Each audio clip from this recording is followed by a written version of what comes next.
Hey.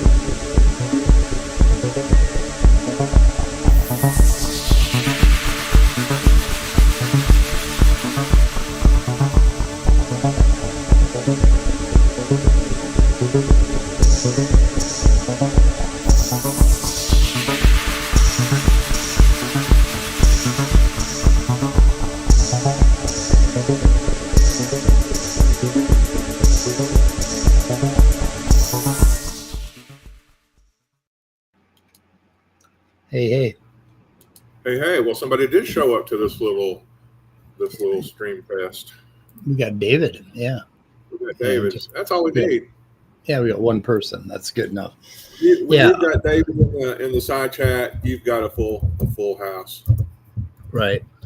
So my equipment and software is so sophisticated that it doesn't work with this old clunky internet bullshit. It's way too sophisticated for. It's like futuristic space tech. Right. It's like back when I was really into fishing, I went and bought like 3 depth finders and thousands of dollars worth of boron carbon fishing rods and all kinds of shit. And I never caught any fish because my wife or ex-wife used to catch fish with like a 39-cent little fucking piece of plastic shit. And the reason I never caught fish is because my equipment was too sophisticated for Minnesota fish. Those hick fish, they just didn't know a good thing when they had it. Right.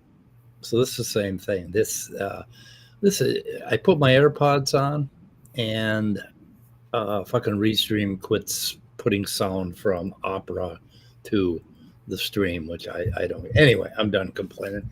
So we got this Jeffrey Williams. I'm sorry. I'm going to be talking to him next week versus Christian KenAmmi or KenAmmi. I don't know how to pronounce his name. But Dave told me that apparently he's got a whole theory about aliens. He was on S.J. Thomason's show talking about aliens, and I guess for S.J. and him, aliens are demonic possessions or some fucking thing. As near as I could tell, I didn't listen to the whole thing. You know, when I was in a, I think Spooky. It was Safeway. Yeah. In the 1970s, probably around like 76, the bicentennial year, I was reading books about aliens, and I came across one that claimed that UFOs and aliens were demons. And that pissed me off. I thought, man, talking shit about people. you know, and I've always had a bad taste in my mouth with fundamentalism ever since then, even though I was a fundamentalist for years. I was the right kind of fundamentalist. So now this is him now. This is a more, this is 2 years ago. So I think this is him. That's the same guy, right? KenAmmi? Yeah, he must be on the retreat circuit. Yeah, he's doing some kind of like, he's done all kinds of books, and like he's got like 50 books out on Amazon. You can't buy any of them, but I guess you can for $5 a piece. But I tried buying one, and it showed me 2 pages. I paid $2 for it, and I just got 2 pages. So I'm not sure. Anyway, so he's doing a lot of apologetics on evolution and stuff like that, and that's why he came on my radar is this evolution video. But then I went back and I found him talking to this Jeffery Williams. So Jeffery Williams, I don't know what his background is. I want to get to know him. He knows a lot about philosophy, and he is a physicalist, and he has some ideas that I think differ greatly from mine. But we're kind of on the same page in a number of things. And this is about, is atheism dead? Now, to frame this whole thing, Jeffery Williams thought that we were talking about, whether or not atheism, the number of people that hold to be atheists is going down, or it's disappeared and atheism is dead. KenAmmi thought he was talking about it's dead as a philosophical concept, and they were sort of at odds during the during the debate. But there was a bunch of stuff that KenAmmi mentioned that triggered me, basically. And one of them was worldview. This whole thing about worldview. Maynard Saves is here. Geez, we got a whole different crowd here this morning. Seems like that whole Christian evangelical community has fetishized the idea of worldview. It's just everybody's got a worldview, and you know they have beliefs about things, but you're making it some big crucial bullshit. Yep. Sorry, my vocabulary is limited this morning, so I will probably curse in place of actual words. Yep. Okay, so we got that. Okay, so here's the YouTube, and I don't think we need to make it big so that you can see them. But I'm just going to play the first part here and see what he says. So I would say, obviously we're speaking anthropomorphically when we say that goes without saying, but it's mostly because it failed before it even begins, right? Atheism is a worldview, and it carries baggage along with it. It has to, just like any other worldview, just like any other philosophy, just like anything else that forms a core of a worldview, which then branches out and touches everything, informs the holder of that worldview of how to understand all the other things that form that worldview, right? So atheism spreads out its tentacles from a core, and it corrupts everything that it touches. And so now, regardless of what the atheist thinks about, they have to maintain that dogmatheism, right? That core dogma. They have to adhere to it in order to remain loyal atheists. Let's pause it real quick. Dogma of atheism. What's that? Dogma of atheism and trying to. Yeah, what was the other one? It spreads out its tentacles from a core and corrupts everything. Corrupts it all. I mean, yeah, that. Well, you know, the thing is, he's seeing it in kind of the reverse way. In religion, you're bringing your Jesus with you, and you're bringing your dogma of religion with you, and you can't see anything else any different way because, you know, you've got this internal policeman banging you over the philosophical head if it doesn't conform to your Christian dogma. In other words, you can't have a theory without somebody trying to shove your God into it. This is the part where basically I wrote this a little bit. The idea that if we don't accept their dogma, that we have to accept a whole bunch of straw man dogma that they made up for us. This reflects how their belief shapes how they do philosophy. Their belief in the narrative permeates more than just worldview. It permeates what they think we are, what they think and think about thinking, and the world is I'm not sure, so thoroughly that they do not know how not to project this dogma on everyone and everything around them. Right. This is why it is a cult. I realize that they're cult thinkers, and they can't do any kind of philosophy. They cannot. They claim they do an internal critique of physicalism, but they don't. They can't. They can't get out of their own cult long enough to see that atheism is simply atheism is what happens when you are in proximity to believers who believe in something that you just don't believe in, right?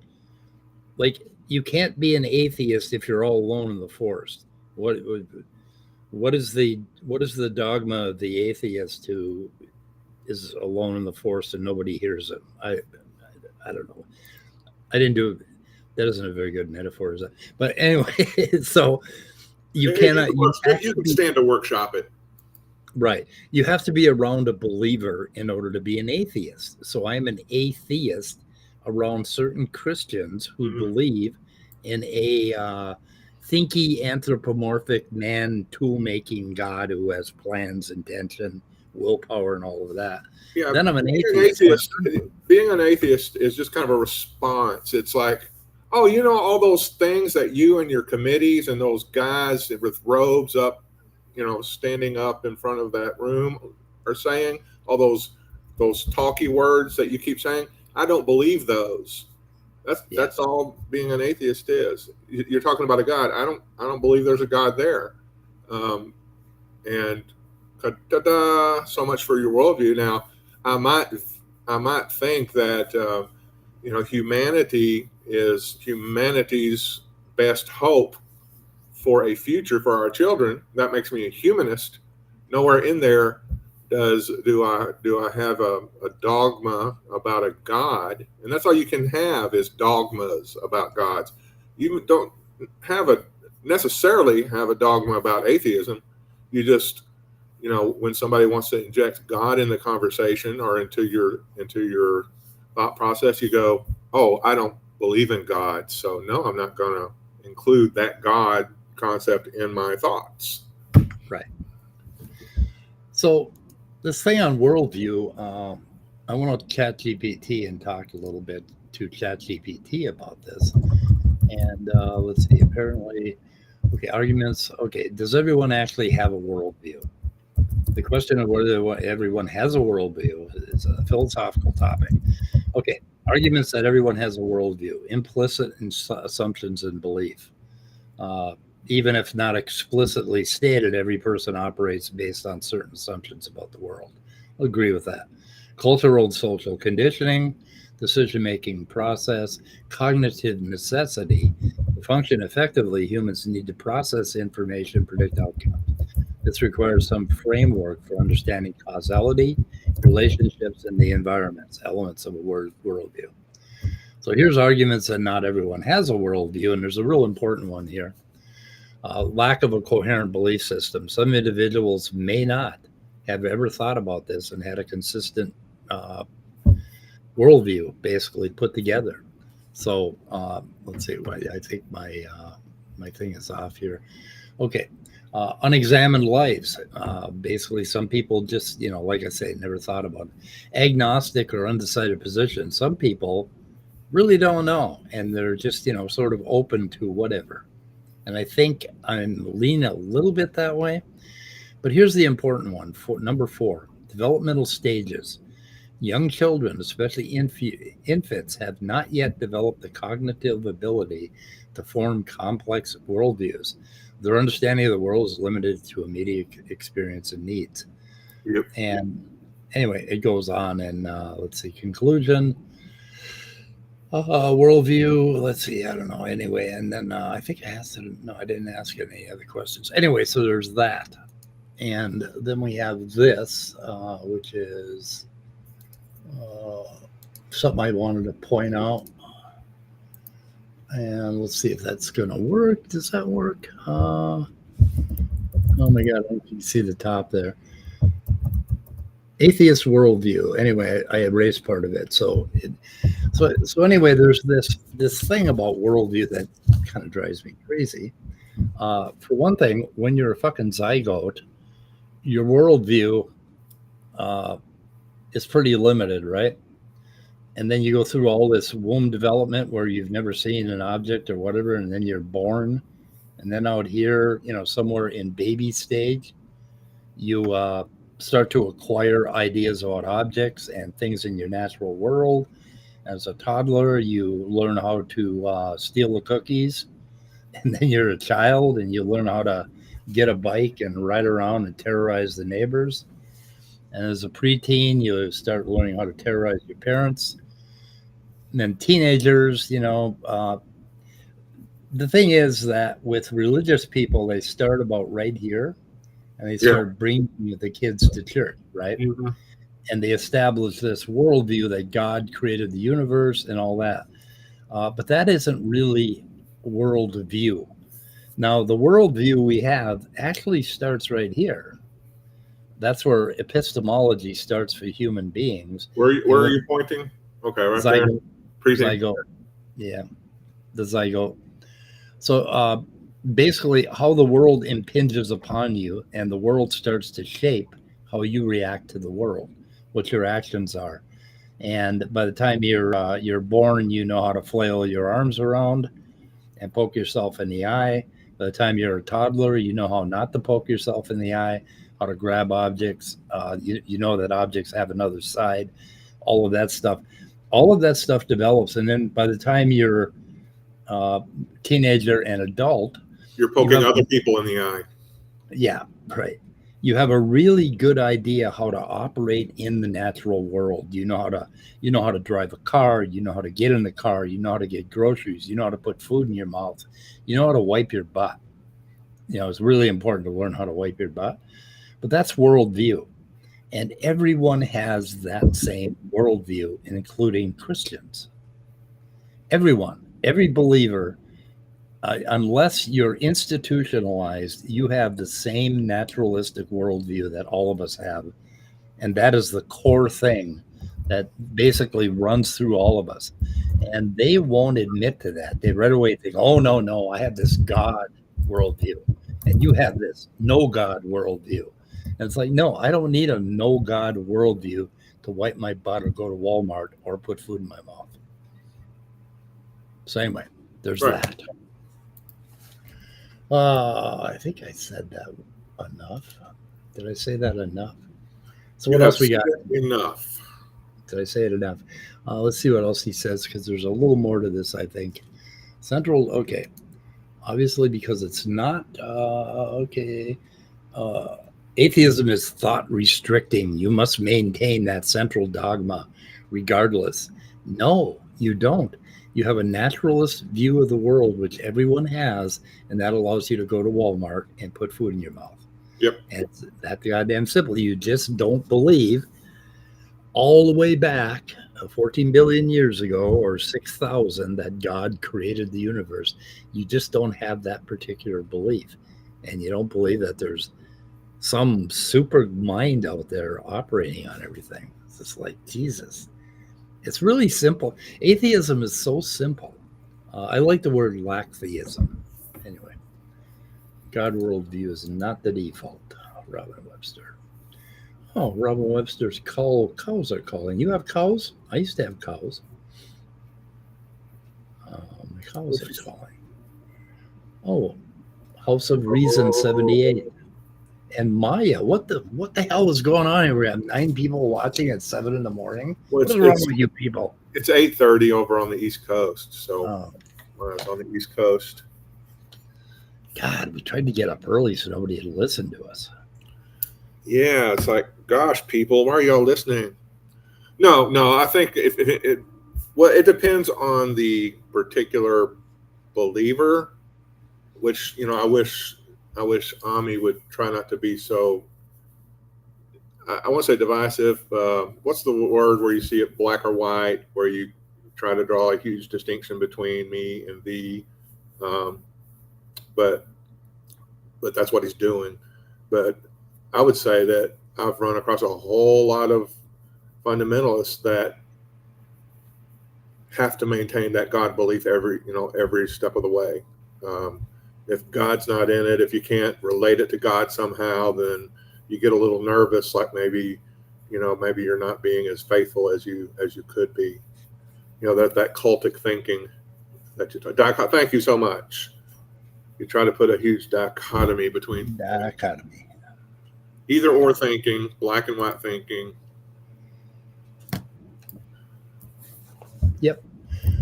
Yeah, along those lines, one more thing I want to point out here. Okay, so basically you've got a Christian, right? Oh shit, got to draw a picture. So you got a Christian here, okay, and then I come along and I run into the Christian, and then my reaction to what he thinks is that I'm an atheist. So I'm an atheist right here, right? Okay. Well, then he finds out that I'm an atheist. So then he relates to me and bounces that off, and he comes up with all this fucking straw man bullshit about atheism. So Christians have So if you look at atheism as a relationship between a person who doesn't believe and a Christian who does, right? So you have this relationship, right, between us. And I'm an atheist in reaction to the Christian. Well, then the Christian finds out I'm an atheist and he has a belief in reaction to me, which is strawmanism or whatever. Or really upset, really pissed off, thinking about demons. You know, all of a sudden it's like, oh my God, why do these atheists not believe like I believe? So they're reacting and they have a similar relation, which is secondary, okay? Yeah, the Christian, then the atheist has a reaction to the Christian, and then the Christian has a further reaction to the atheist. And this is an entirely new dogma and new view. And that's what all the YouTube videos are. The 10 questions atheists can't answer. The 75 questions atheists can't answer. So anyway. Yeah. But it's interesting that, you know, it's all about how one reacts to what another person believes. You mean the beliefs that atheists can't answer that they always answer? Yeah, right. The ones that they always answer. Okay, let's play a little more of this part. I think there's more here, but I'm not sure. You have a critique. What? You have a critique.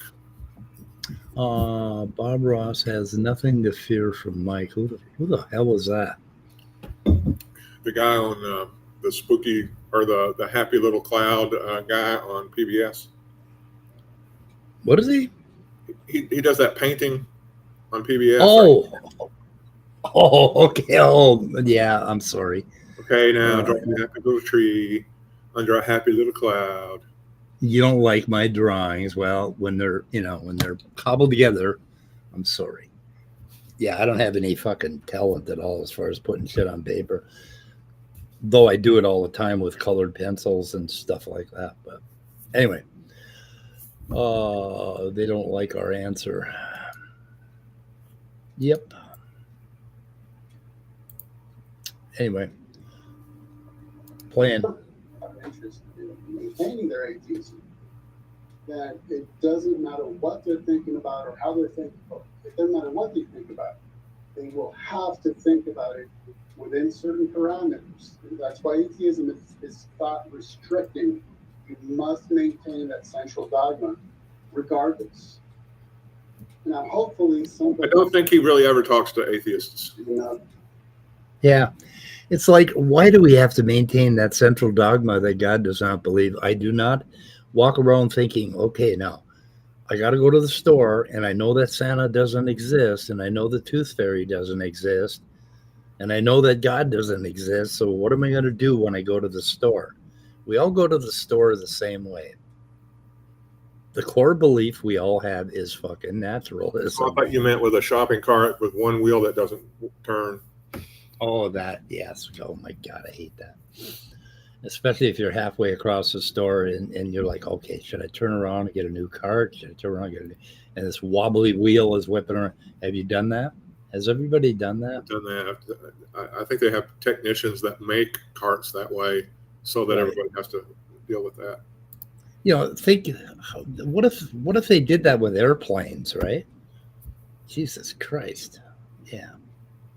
I mean, they should have better standards for carts and shit. Well, they control and maintenance. But, you know, one of the first things that gets slashed in any corporate situation is maintenance. Right. Okay. and the truth to step beyond that. Oh, I was going to say something also. That would be odd reason. I think what he probably does when he talks to atheists, if he can get an atheist to talk to him, is make all of these passive-aggressive jabs about how he really believes in God, but just won't admit it. You really do believe in God. The Bible says you do. And then they turn around and go, no, I don't. I keep telling you I don't. Why do you keep insisting that I do? And then he'll go, see, you have to maintain your atheism everywhere. It's like a contaminant. Yeah. You know, when it's just the guy being a jerk. Right. Yeah, you're only an atheist when you're in proximity to a Christian. Yeah, there you We go. We would not be fucking atheists if there had never been, if Christianity had died in the Middle Ages and the Dark Ages when it should have died. For some reason, our species, even though we progress technologically, now if the aliens arrive, they're going to look at us and they're going to say, "What the fuck, humans? You discovered science, in the Middle Ages, and then you forgot to drop your superstitious beliefs." It's like, and then they're going to take off and they're going to say, "Fuck us." Well, I think when the aliens do land, they're going to go, "Okay, good. There's no intelligent life here. We can take over." Right. It's like they just won't see any intelligence. Oh, they're going to say, "Take me to your leader," and they're going to take them to Trump, and they're going to say, "Nope, we're out of here." Yeah. Fuck. Nope, no intelligent life. Okay, I'm showing the transcript. Does that help? I don't know. Sure. An atheist would be interested in that. But in order to be a faithful atheist, as part of the fun, they have to restrict their thinking to these parameters that are laid out by atheism, which generally could be, referred to as materialistic or naturalistic. Which baggage that comes along with it, because they have to. Who laid my atheism down for me? It seems like if you absent, if you take away a belief in God, it kind of just writes itself. Nobody laid an atheism down for me. It's just like, well, I don't believe in God, so I'm not going to go to that church. Don't believe in God, I'm not going to say I do. So. Yeah, and he says, referred to as materialistic or naturalistic. Now, the takeaway from this, a point I want to make, and I want to scream it from the rooftops, is everyone is materialistic and naturalistic from the moment you are a zygote until you become a fully functional adult. You learn to work in the natural world according to the laws of logic, physics, all of that stuff. It is the only way for you to survive. So we all have that core belief.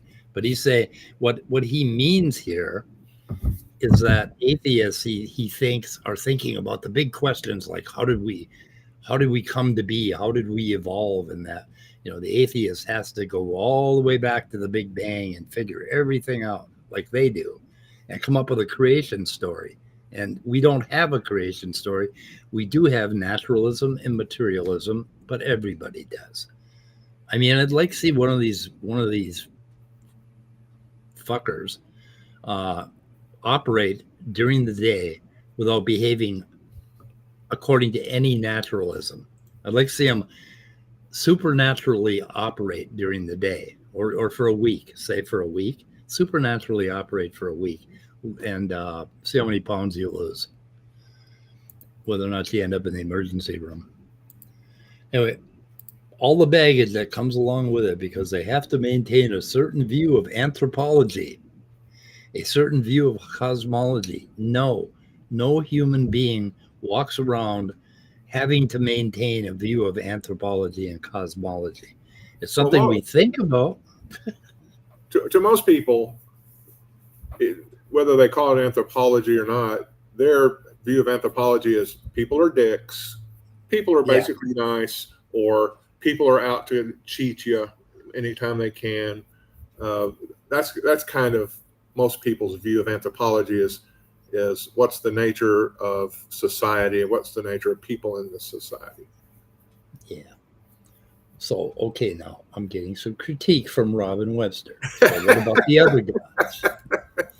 First of all, you pick on my fucking drawing skills. Now you're going to pick on, God damn it. Okay, he's an atheist about all of them. But which ones? I'm not an atheist about all of them because I can conceive of a God that I can basically agree with. The universe, the cosmos, that's my God. Complexity is my God.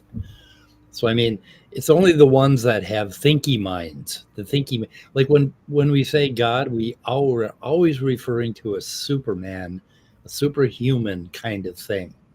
It's always in our image. That's the kind of God that I reject. I don't know. Hindu gods, they also they have arms and shit like that, right? I don't know. They're all human. projection of our structure onto some big super being. So I'm so indoctrinated. Oh my God, I'm getting just all good. Am I going to have to throw him out? Yeah, that's a big question. Nobody's going to answer that shit. You know what the answer to that is? There are more assholes than we thought there were. So the universe has a name. What is the name? I wish the universe had a name. God, I call it God. Yeah, Zeus. Let's call it Zeus. No. I know the solar system has a name, but I think we should put it to a vote if we're going to give the universe a name, because that's a pretty big deal. I call it cosmos. And again, how self-centered is our species if we think that we can give a universe a name? Yep. Well, I got a red card. I'm sorry. Go ahead. Oh, Robin said she. There you go. That's the name for the universe? She-verse, like She-Hulk, but She-verse. We call it the She-verse. She-verse. Universe does seem more like I visualize women to be. I don't know. Cold and deadly. Yeah. Is that your worldview of the universe? No, pretty curvy, interesting. That's my view of women. Pretty curvy, interesting. Yeah. Anyway, okay. We got a red part coming up here. Okay. A certain view of anthropology, a certain view of cosmology, and that's pretty much everything else just comes with. So that's part of why it fails before it even begins, because by definition, it would begin with an existence that it was not created, was not designed, was not the end result of a goal or a plan, a volitional concept, which implies that everything, the universe and all it contains by definition, so humanity, just happens to have happened the way it happened, all by itself, accidentally.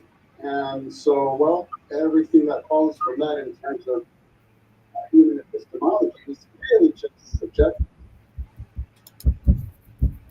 Okay. So now this is interesting. This accidentally bullshit and random, that was just all accidental, and he returns to this a number of times. Mm-hmm. I have a diagram. I do have a diagram. It's just your typical religious rant. Yeah. So here's another bad diagram, Robin. Just fucking pick on me. This is actually a pretty good one compared. Yeah. Okay. So basically there's belief in God, positive or disbelief. So it's a reaction to God. And then, is there a worldview? And then he starts talking about accidental and random. And what this tells us is how he thinks about philosophy, right? For him, it's always intention, a disposition to, that's something else. It's how they think humans should think, by design, intention. Everything has to go through this human form. There's Heidegger's, I think it's Heidegger, ready to hand, basically, that when you pick up a hammer, your relationship with that hammer is what you can do with that hammer, because we are tool using critters. We go out, we create nests, we create huts, we create tools. And that is intention and design. And they project that onto the entire universe. So it's always about intention. But anyway, a belief or a disbelief is a disposition to act, basically. Like if I do not believe in God and you start telling me about Jesus, I'm going to commit a speech act and say you're full of shit, right? So it's a disposition for me to act. I have this particular disbelief. And if they have a belief about God, when some event happens that brings it up, they have a disposition to fall down on their knees and pray or whatever. So belief and disbelief are dispositions. So. Now, disbelief can be a little complicated because you could also see it as I've never heard of this shit, so obviously I don't believe in it. Mm-hmm. You know. Yes, unbelief is kind of, to me, a better term, because disbelief, it sounds like a reaction to something. Yeah, well, it is. Atheism is a reaction to believers. So we're only atheists when they're talking, when they're around us. We don't go to sleep as atheists. When we're naked in the tub or the shower, we're not atheists. That's true. Unless we're in the shower with a Christian. Even if something surprises me, and I go, "Oh my God," I don't stop and go, "Oh, I can't say that. I'm an atheist." Oh fuck! I remember that party. Yeah. Okay. We're not going to talk about her. Okay. Where are we here? Good notes. YouTube. So let's see. Yeah, everything happens accidentally. Everything is undesigned. Everything's random, and for some reason, they see accidentally as like almost like no causality at all. Like there is no history of the universe. Yeah, just poof. Poof into existence. Yeah. So it's like they believe that if something is not controlled by a human-like creature, with human-like intentions and will, that it would just all be random goo. So they don't know anything about the actual structure of the universe and the complexity of the universe. They don't understand how fucking causality works, how physical laws work to produce what we are. They don't understand any of it. And of course, that leads to their science denial too. If you're not around a believer, let's see, around a believer, you are still not convinced and still an atheist. I don't know. You don't have to like have them in the room with you or in the shower with you. I mean, you can, like remember that you ran into one. But if I'd never heard of Christianity, I certainly wouldn't be an atheist, or Islam or all the other bullshit. There would be no need for the term. So no need for the term. If they would just leave us alone, will they just fucking quit picking on the atheists? Oh my God. Okay. Anyway, what else I got here? I have a little more here. Oh yeah, he goes on and talk about this accidental shit now. Now listen to it and think about, what is really, nothing is accident. An accident is when, well, I asked ChatGPT what an accident is, and it said basically when two cars collide and nobody planned on that, that's an accident. Yeah. It's like no human planned on something, you call it an accident. But when two cars collide, there's still a whole lot of causality involved there. And a butterfly was flapping its wings somewhere in Central America that caused that car accident. Well, look, I was looking at Jeffrey Williams' YouTube channel, and apparently he's done some critiques of Bernardo Castro. Yeah. We got to check that out, definitely. I spotted that yesterday. I haven't had time to listen to it. So I asked him to help me with my physicalism. And he graciously agreed to come and talk to me. So sounds like a fun time. Yep, it could be. Could be a big fight. I don't know. Us atheists like to fight with each other. It depends on what sect we're in, as KenAmmi later on points out in this video. I'm going to play a little more here. Because the universe is accidental, therefore reality is accidental, therefore truth is accidental, therefore facts are accidental, and there's no universal imperatives or adhere to any of them. You can, as a personal preference that's subjective, based on your viewpoint, you can, but that's just the point. That would be subjective. If an accidentally and temporarily existing ape does not want to... There's another poisoning of the well, the accidentally and temporarily existing ape. And there's no universal imperative. It's like you don't need a fucking universal imperative. Yeah, where did he dig that one up? Oh, that's God gives them a universal imperative. It tells them what truth is. We know what truth is. Doesn't seem to make them smarter or kinder. Nope. Doesn't. Anyway, reality, truth, facts. And there's no universal imperative for them to do so, nor any premise upon which to condemn them for not doing so. So there you go. Here we go. Did you see that? Did you catch that? No, it's kind of hard to hear them. Oh, okay. I should have the transcript up. So I can't turn this up. It's up as high as it can go. Maybe if I turn my sound up higher, then and maybe back off from the microphone, maybe you can hear them a little better. Let me get the transcript up. YouTube, good notes. Okay, a little window. There it is. Okay. Because the universe is accidental, therefore reality is accidental. Truth is accidental. It's like, yeah, that means that accident simply means that a human didn't plan it. That's an accident. And there's no universal imperative to adhere to any of them. You can as a personal preference, that's subjective, but that's just the point. That would be subjective. If an accidentally, and temporarily existing ape does not want to adhere to reality, there's no universal imperative for them to do so. Okay, number one, who cares if there's not a universal imperative? Number two, the temporarily existing ape knows it's temporarily existing, right, and then it's going to adhere to reality so it doesn't die. Yep. And that's kind of been the point all along. That's kind of the controlling factor there, or it has been for billions upon billions of years. Okay, millions of years. Yeah, and here's the interesting part right here. Nor any premise upon which to condemn them for not doing so. So there you go. It's all subjectivism. So it's really important for Christians to think about condemning, hurting, justice, justice for the sinner, your comeuppance. You're going to get your comeuppance when you go to heaven. This is a really key part of their whole worldview, and they do fucking have a worldview.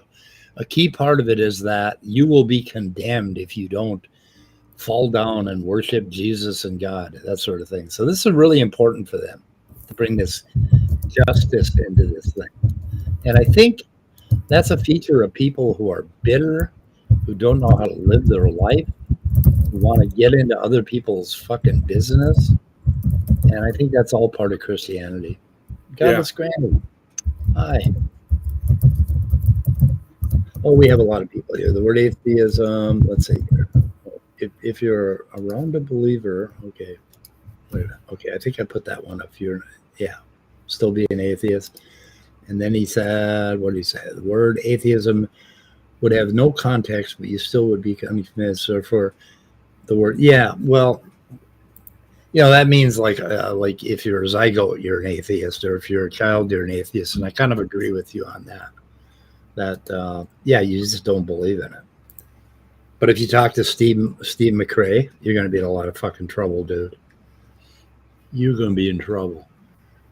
Okay, where are we? Up and down and all around. I think that might be enough to kind of get us going. Okay. So where are we going next?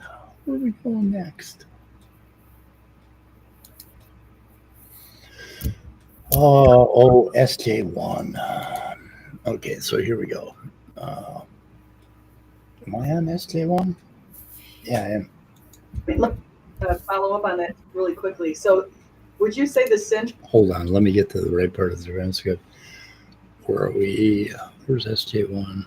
Oh, I don't have it. I'm sorry. 1256. Oh, follow up on that. Okay, we got it right here. True. That's a question coming from Nikki of atheism, is that God does not exist and then everything comes from that? Or what would you say is the central dogma? I don't know. We can go to Jeff if he wants to pick up on that too. There is no dogma. So whether we're going to go top down or bottom up, central dogma would be that the universe and all it contains, therefore reality, truth, and facts, and humans are truth. We're not mental, we're accidentally existing beings. So anything else.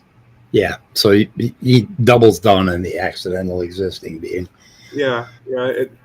I'm sure there are many atheists who maybe think that or believe that, but people here's how the central dogma of atheism: you don't believe in gods or goddesses or deities.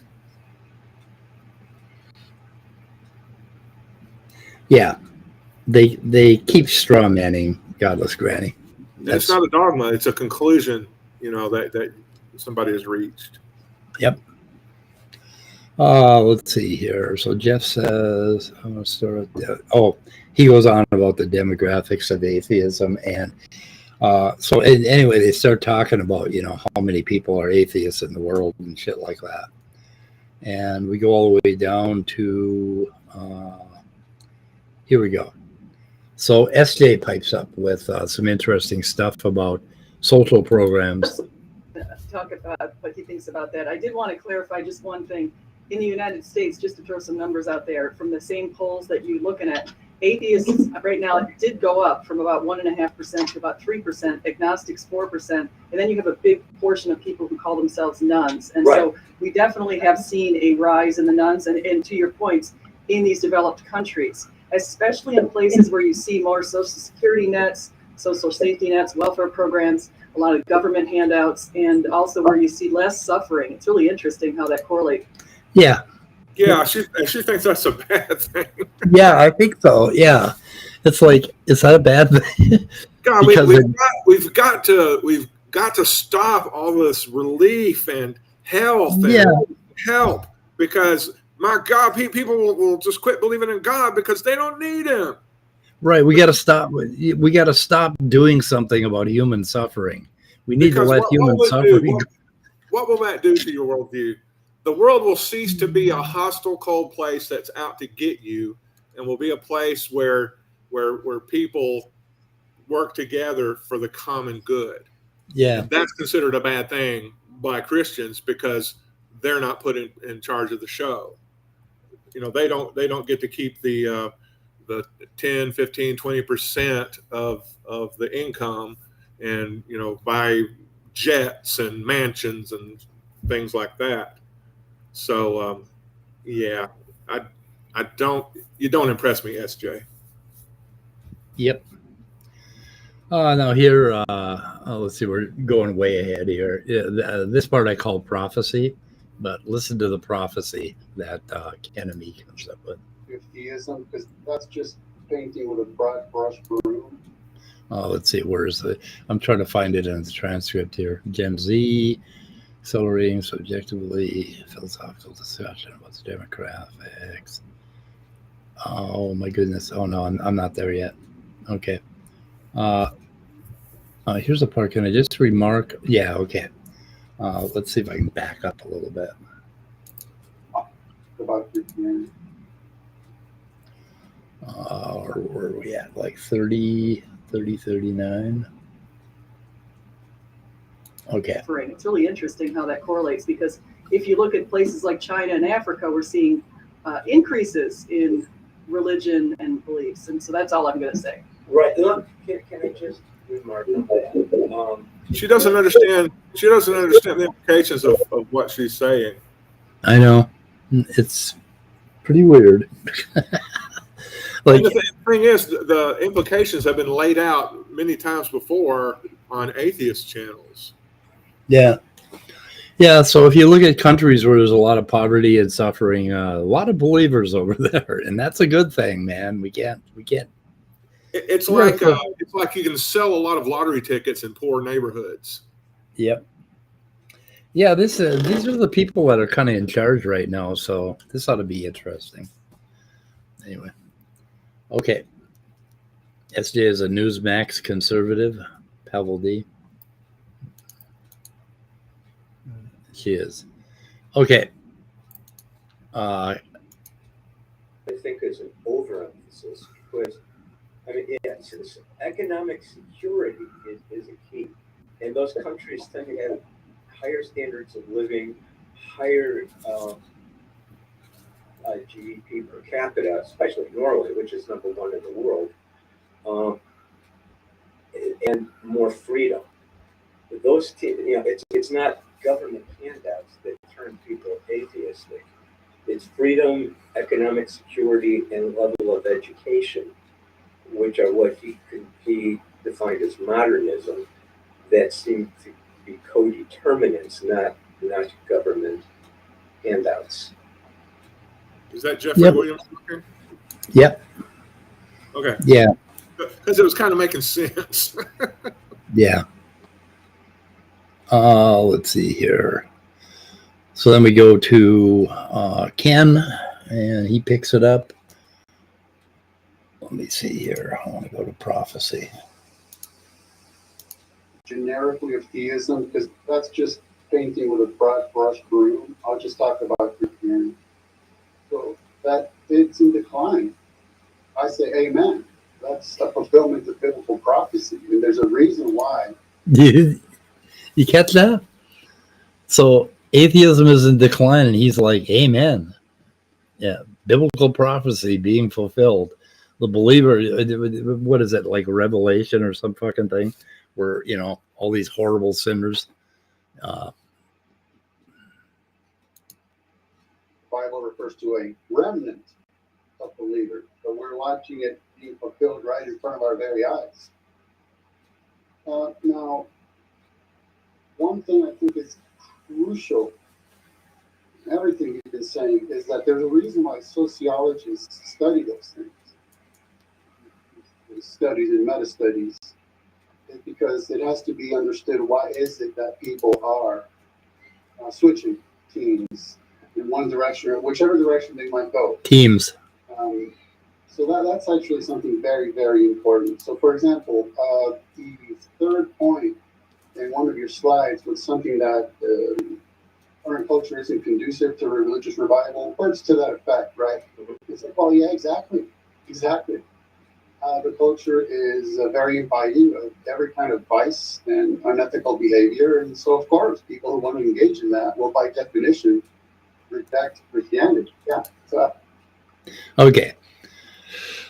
Exactly. The culture is very inviting of every kind of vice and unethical behavior. And so, of course, people who want to engage in that, well, by definition, reject Christianity because atheists just want to sin.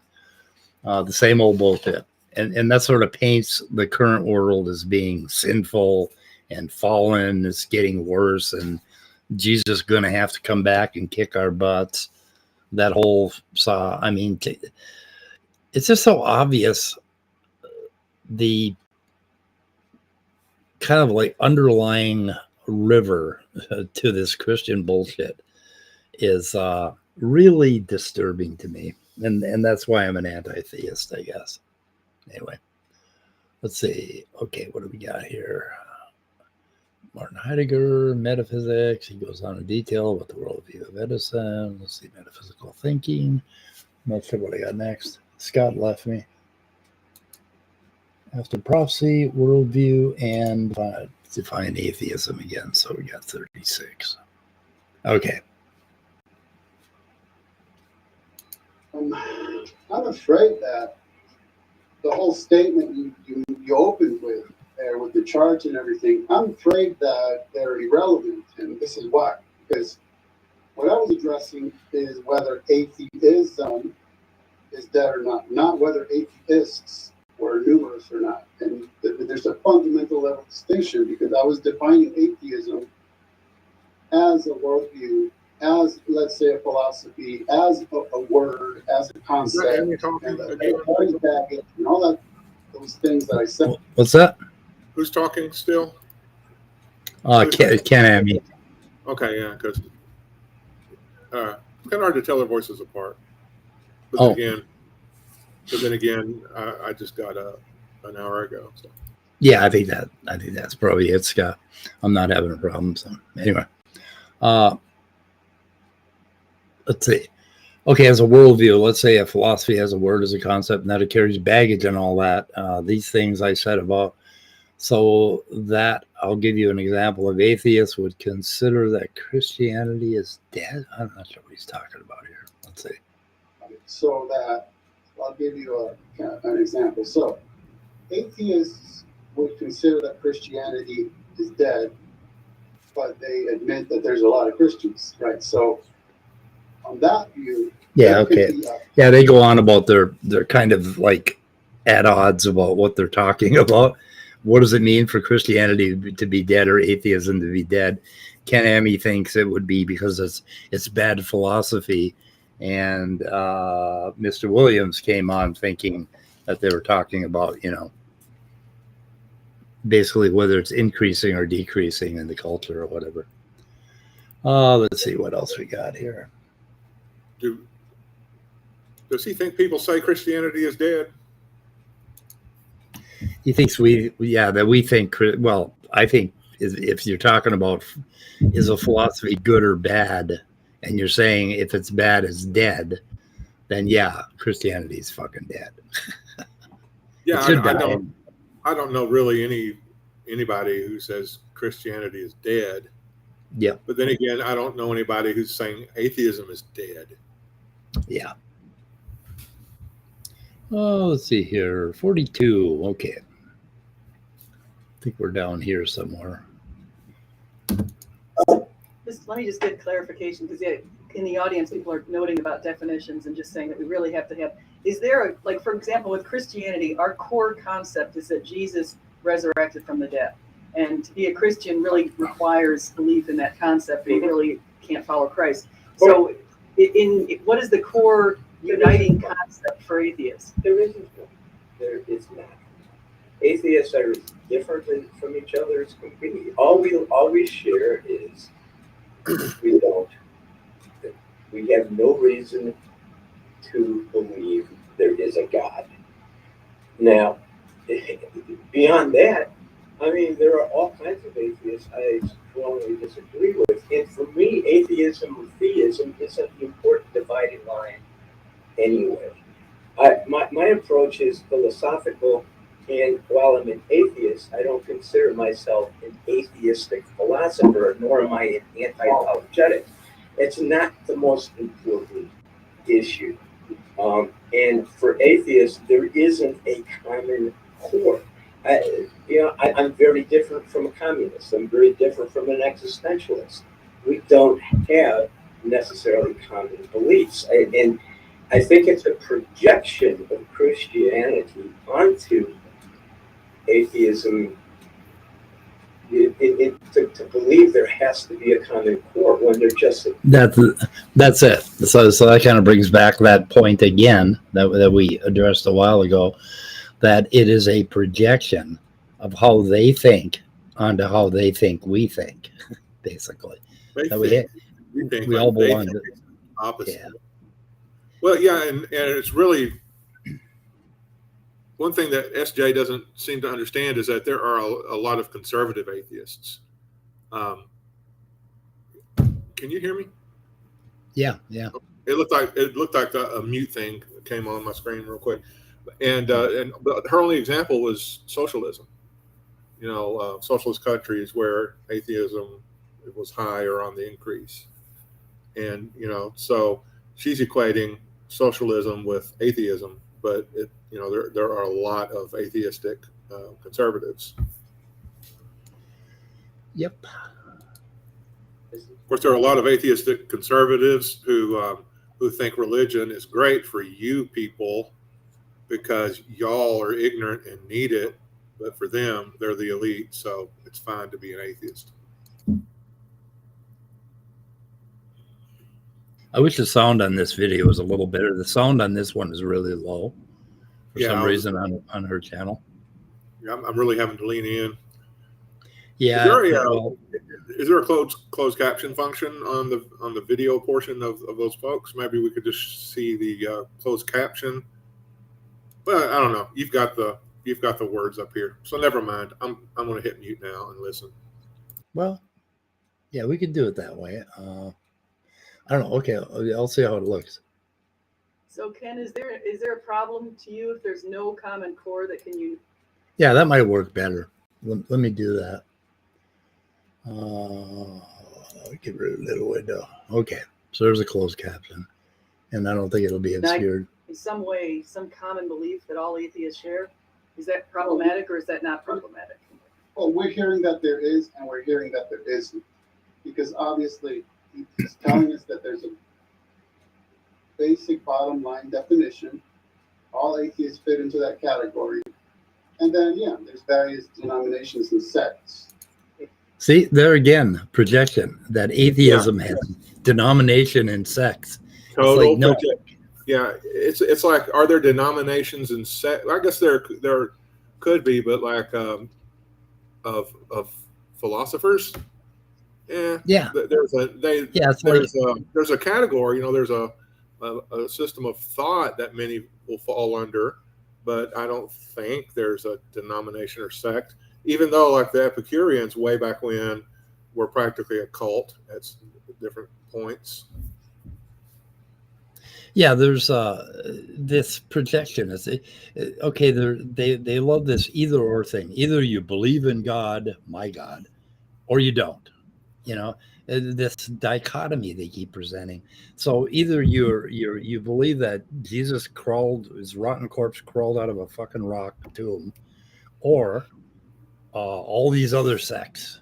It's like, well, that means everything that everybody else has ever believed since the beginning of time, right? And it's like, existentialists. There's just a ton of people that have different beliefs, and they're calling it denominations and sects. It's like I've never heard various philosophical positions called denominations and sects before. So anyway, ridiculous. There really aren't. Well, we don't believe in a God. Do you believe in the tooth fairy? That's a category error. But, No, it's not.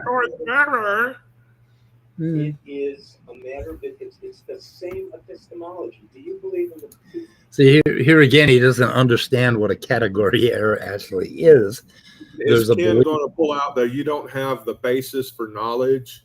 You're stealing the ability to have knowledge from Christianity. Is he going to do that? That's what I expect to hear, but I don't know if he's going to do that or not. Well, no, it's not the same epistemology. They're a philosophically necessary being to. Your evasion of the question suggests that it isn't an error. Well, that's a subjective interpretation. Can you just answer the question? Do you believe in the tooth fairy? No. So you have the same worldview as all of us who don't believe in the tooth I fairy. have a component of my worldview that touches upon that issue, yes. Okay, and so what do you and I have in common other than... Okay, do you need a worldview to not believe in the tooth fairy? I mean, you see what they're... Yeah. You see why they're a cult? Fetishizing the idea of worldview. Yeah, it's cult thinking. So for them, like you said it in the very beginning of this, that they're... Well, you said it again. How did you put it? That they're fetishizing the concept of worldview. Yeah, they just see it as their big trump card. Pardon me using that word, but that what we can do, we can stump them by using the word worldview. It sounds smart and it's philosophical-ish, and so therefore, gotcha. And that seems to be what they're doing. Well, look who's joined us. Somebody brought tacos. Oh, tacos. Hi, tacos. Hey, Breakfast Tacos. Welcome to our little morning chit-chat. Yeah, Breakfast Tacos. I really like your tag argument with naturalism, because I came up with that too. Basically, it's space-time and fields, or quantum fields, is fundamental, and basically it's our presupposition, and it's the basis of all thinking. All rationality, all intelligibility follows from that.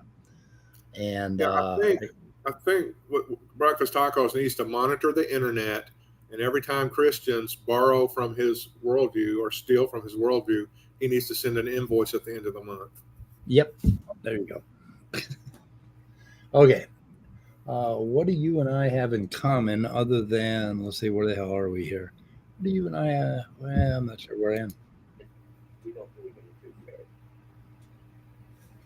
Well, that's a good question. I'm trying to figure that out. Well, then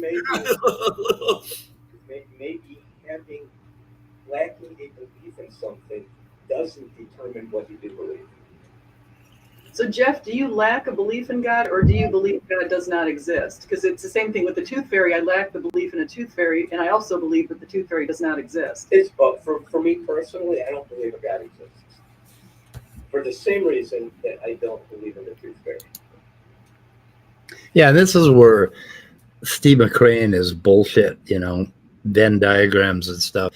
There's like, I'm a hard atheist in that I believe it's impossible for a human-like mind God to exist, because I thoroughly believe that to have a mind, you must have a nervous system. Yeah, and a body and a world around you. So anyway, so I'm not sure where I'm heading. Oh, let's see. Your atheism will carry certain baggage. Oh, yeah, he goes on. Let's see. Exactly for the same reasons.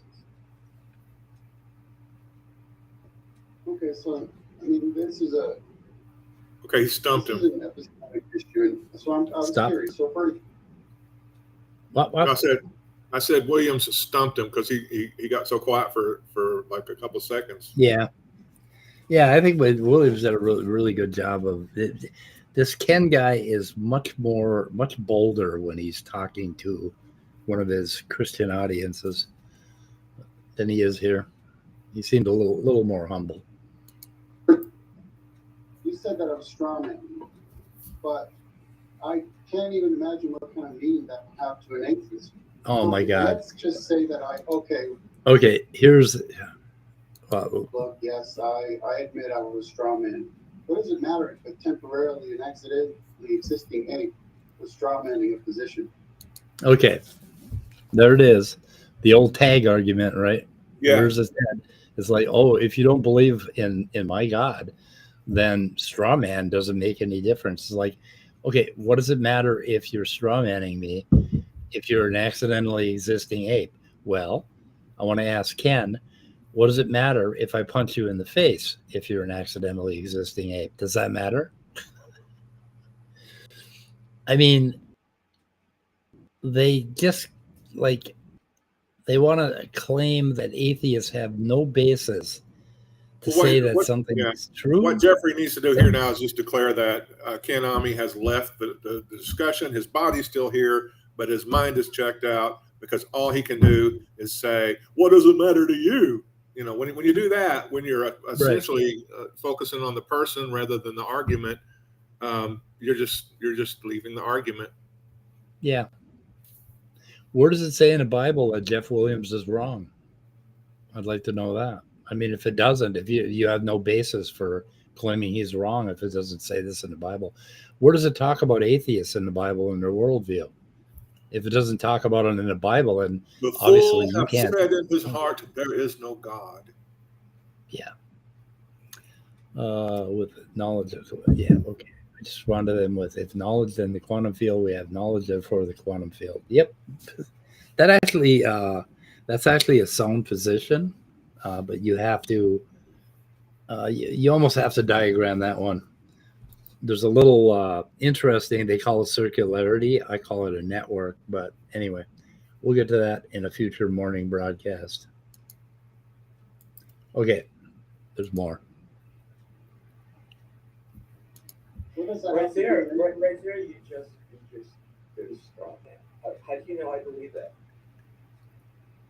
Well, because by definition, like I was saying at the very opening, your atheism carries certain baggage with it, so that you cannot affirm that God created us. You can't do it if you want to maintain your central dogma. I don't maintain a central dogma. I have concluded that a die. Here you go. It's a conclusion, not a dogma. Yep. I don't maintain it. Williams keeps hammering him with this. It's like, I don't have a worldview. I don't have a central dogma. It's kind of cool. Anyway, he kind of explains his position a little bit. I can understand. Maybe if I went to work for American Atheists, I would have to sign some sort of statement saying that I'm going to immediately resign my position should I adopt a God belief or something like that. because it's an atheist organization. Yeah. But there are many, many, many Christian organizations where you have to sign a statement that says you fall in line with some doctrinal statement or some creed or something like that. And if you don't, then you're fired or you're unhired or whatever.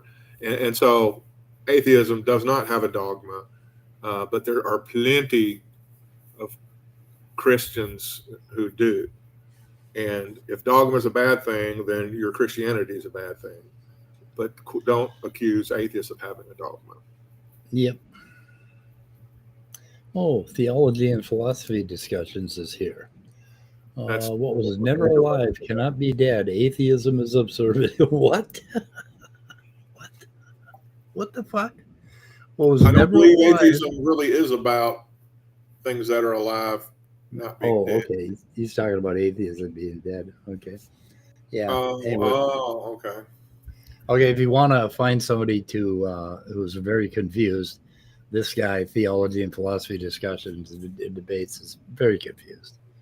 You mean Otangelo Grasso? No. I think that's Otangelo. No, it's oh god, I forgot his name. Let me see here. Your past Oh, I think I know who you're talking about. Yeah. Shit. Might as well be Otangelo. Certainty Exists or JG. Yeah. Are his other handles.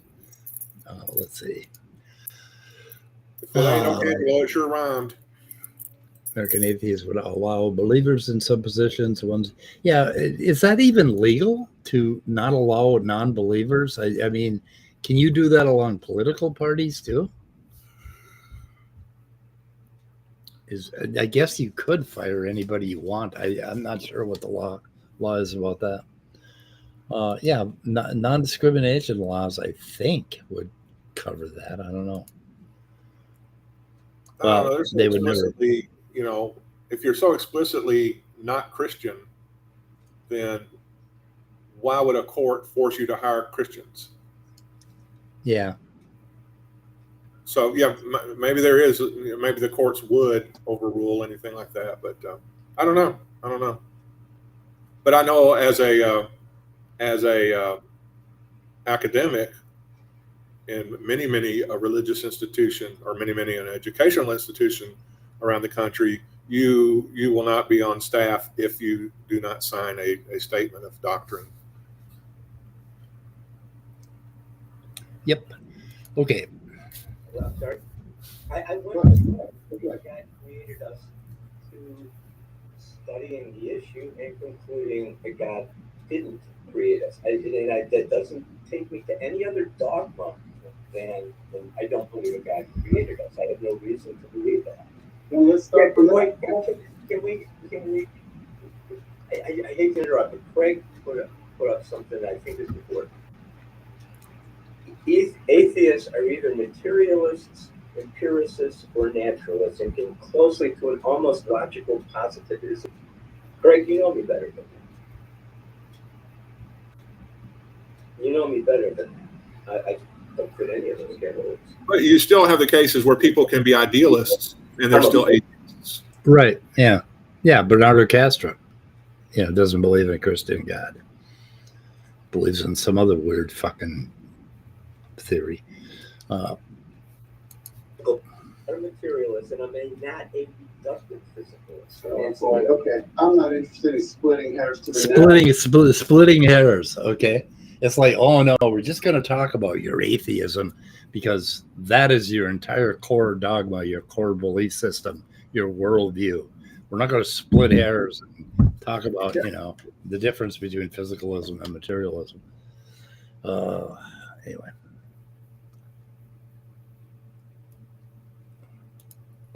It's not splitting hairs. It's a crucial difference. No, it's a crucial difference. And ignoring that difference is part of the strong man. Well, let me ask you this. We cut off halfway to get into that. So I was saying, fine, let's start at that let's start at the point where you said you don't believe we were created because of the reasons you gave for it. So fine, let's start there. So what does it matter if I strawman? See? Okay, I think this goes on for a while. It's like, what is it? The tag argument. That atheists shouldn't care if you strawman us or if you punch us in the face, or atheists should just, it's just like, oh, I might like getting punched in the face. So basically, I want to live in a country where everybody punches everybody in the face. It's all subjective, it's relative, and all that bullshit. And I'm not sure what else we got here that's of use in this particular video here. Okay, morality is 107. Yeah. Okay, we can go to 107. Let me see where I'm at. It's got a few more things here, and then we can kind of wrap it up. 107. Let's see. So on a Christian, I wonder if this is it. That's way the hell down there. That's 56. So on a Christian worldview, well, it's the same basic view. Let's see, scientific method, which is created. I'm not sure what the fuck all this is. Let me see where I'm at. Without inventing non-existent moral law. And I say this just in connection to the topic of this conversation, which is atheism dead? No. As both showed, the more educated, the more economically secure, the freer we are, the less need for any sort of theism, because it doesn't really explain anything. It's groundless. I have no reason to accept it. I didn't yell for you. It's okay. Anyway, I think that's about it. Let's see. I don't. Yeah, Ken says I don't know what it would mean to be freer. Could mean the freedom to commit an unethical acts out in the open and proudly. So that's what he's talking about with morality. And it's just all bullshit from there. It's bullshit all the way down. Yeah, this KenAmmi guy is just like any other Christian who read half a book one time. He's Yep. just parroting the various tag arguments and making baseless assertions about atheists without just asking an atheist. Wouldn't it be very interesting to have somebody just maybe who's a Christian just ask a couple of atheists on a live stream what they think? Say, now, how's that different from having a dogma? You tell me. And they would tell him, and he'd go, oh, okay. Well, thank you for being here. Yeah. Yep. So the important things here are that number one, this poisoning the well. Basically, Yeah. I don't know if you can see that. If you're not drinking from that well, folks, you will be on the toilet for weeks. Oh, hang on a second. My iPad quit again. God damn it. Why do you do that? Every now and then it disconnects. Okay. Nope. Totally crashed. I need better software.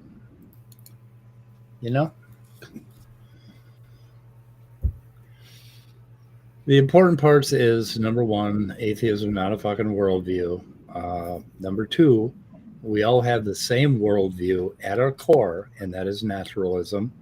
And they're going to squeal like a stuck pig when I say that.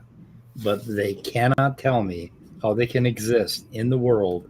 I mean, just the fact that they're talking to them means that they agree and understand naturalism. They believe I am something in another place. I'm an object outside of them. They're arguing with me. They're calling me an atheist with a worldview. So they adhere to naturalism. It's that fucking simple. And the other thing is this bullshit about accidental and random, which they keep coming up with. And my iPad's going to fail. So I'm probably useless at this point. It's going to do that thing to me again. I wish these software companies and computer companies would get their shit together, quit creating fucking updates that make software not work. I mean, it ain't that goddamn hard to hook up an iPad made by Apple to a Mac made by Apple. Why do I need a third-party software that constantly needs to be updated? It's almost like that zero downtime update concept has actually turned out to be kind of bad. Yeah. Yep. Yes, it is. I've got a little warning up there now that it's going to update my operating system again tonight, and God knows what the fuck's going to fail after that. Constantly running away from these people. Just ignore the accidental random shit. Yeah. Well, it's a point that needs to be talked about.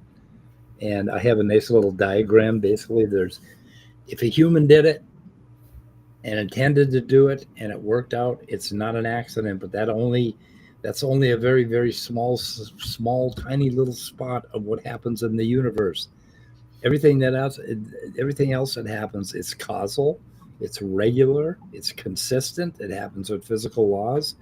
It's not like an accident. You can't call it a fucking accident. The only thing you can call an accident is if you have a human that intended to do something and it didn't work out that way. Then we get an accident. So anyway. You have some technical advice from Nerdy Rodent. What have we He's a got here? professional, so I thought I'd put it up on the screen. Oh, update your updater, yeah. Right. There you go. Thanks, Nerdy Rodent. That's the kind of professional stuff that we appreciate around here. Yeah, there's all these glitches with Bluetooth and all these different communication. I mean, Bluetooth really sucks. I don't know if you've ever programmed Bluetooth software. It is like, it's almost like witchcraft. It's like, oh, you got to, basically get naked, dance around the fire, send out fucking, broadcasts and see what you get back. And see what you get from the universe. And like, oh, and if you get something good from the universe, if you feel good, then we're going to hook your Bluetooth channel up. And then if another Bluetooth device comes around, we're going to fuck it up. Yeah, we're just going to interfere. That's my least favorite project, is working on Bluetooth. Anyway, I think we're done. Scott? Yes, that once again is really illustrative of the bankruptcy of most apologetic efforts. Yeah. Yeah, his thing on evolution, he's a little more fun, but it's the usual shit. It's just like they keep coming up the same shit over and over again. So yeah, it's like they found the rejects of an old Reader's Digest from the 1980s and picked it up and just started repeating it over and over and over and over again for the 40 years. It's just absolutely nothing compelling or interesting or engaging about them. Yeah, I guess the only thing that I can say for doing this whole Christian apologetics, anti-apologetics thing, is that they do inspire me to structure my own thinking and to double check my own thinking and to draw diagrams on my iPad. So, and to begin by defining, it's like people don't define their terms ahead of time, because if they do, then they'll understand each other. Oh, and they'll get what they're thinking. And while I respectfully disagree, I understand where you're coming from. That's what will happen. So what they do is they just don't define terms, and then it's a big shit show, and they get clicks. Yep. There's a little bit here. ChatGPT. Basically, religious people maintain that if you're an atheist, then everything is accidental. What does it mean to be accidental?